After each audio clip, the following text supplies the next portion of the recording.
5 seconds to go.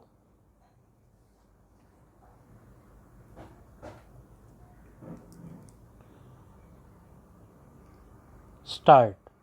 Observe National Solidarity Day. It was exactly 2 years ago that our northern borders were attacked. This was surprise sprung on us quite suddenly. But in that hour of peril, we saw an upsurge of patriotic feeling throughout the country. Differences of state, caste, creed, or language, which had often seemed superficially to divide us, disappeared in a moment. It was a visible demonstration of the fundamental unity of our people, which has preserved the integrity of India through the ages. The farmer in the field, the worker in the factory, and indeed people from all walks of life came forward to make their own contribution in order to defend the country's freedom. On the borders, our soldiers fought with valor and with determination. So many of them made the supreme sacrifice and gave their lives so that the country might live. The whole nation remembers them with feelings of admiration and gratitude. We have, however, to remember that we should not be satisfied with what happened in the past.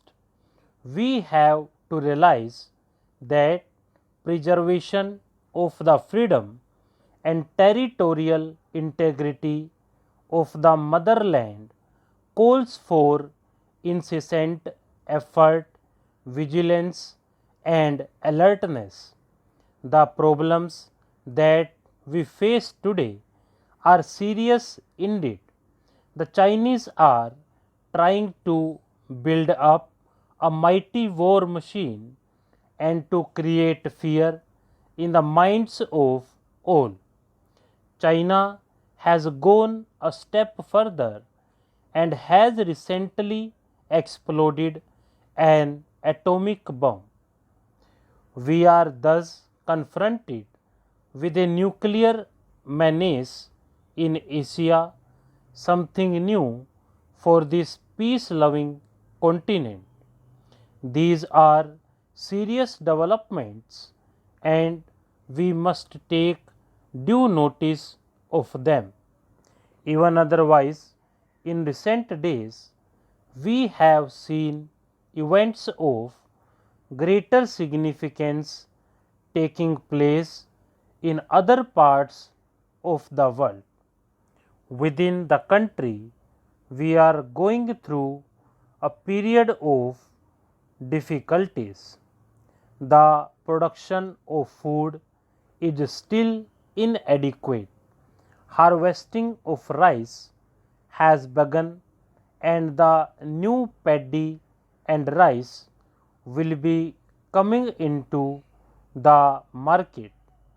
This will ease the situation in respect of rice for the present. The farmers are aware that the government is very particular that they should get reasonable and remunerative prices for their paddy. I hope they are aware of the fact that the producer's price have already been fixed and announced. It is therefore not unreasonable to expect that the Kisans will come forward to sell their paddy or rice to the government at fixed prices also. The sowing of the Rabi crop will soon start. Let us try to produce much more of wheat than we did in the year 1982, which was a normal year. It is essential that the district administration should help in the supply of adequate seeds, manure and similar other facilities. Water for irrigation purposes is the most important item. The problem of waterlogging has greatly increased in recent years. Every effort should be made to see that areas liable to waterlogging are provided with necessary drains. Besides major irrigation projects, minor and medium schemes should also be taken in hand. All tanks and ponds should be deepened. I am told that the construction of tube wells sometimes diverts attention from the existing irrigation works and even leads to avoidable duplication. It should always be borne in mind that new investment in tube wells should not make the older investment infructuous, nor should it result in the neglect of the existing works. These are some of the reasons why the irrigated area in a number of states has not appreciably increased in spite of considerable investment. The district administration has to be much more alert and active to give all encouragement and assistance to the Kisans with a view to increasing the production of their Rabi crop. While wheat is important, there must be greater production of pulses also.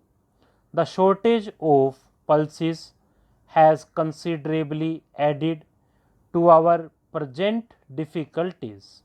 I know we all understand and fully realize that the solution of all our present day food difficulties lies in increased production.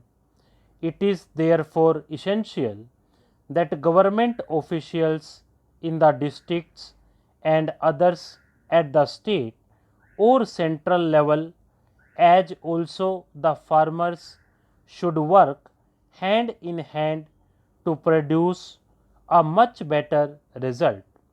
Let us show to the country that we can tackle our problem effectively by our own efforts and perseverance. The question of distribution has also assumed great importance. The cooperatives and the fair price shops have helped to a considerable extent in the present situation. With improved methods and with more effective supervision, they can do still better.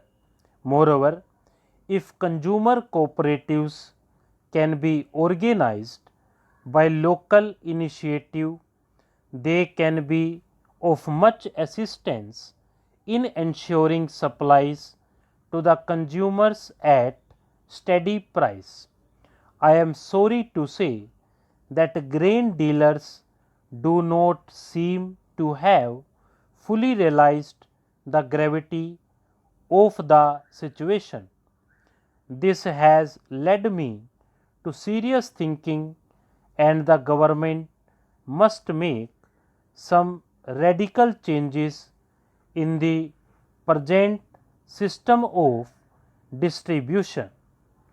Stop.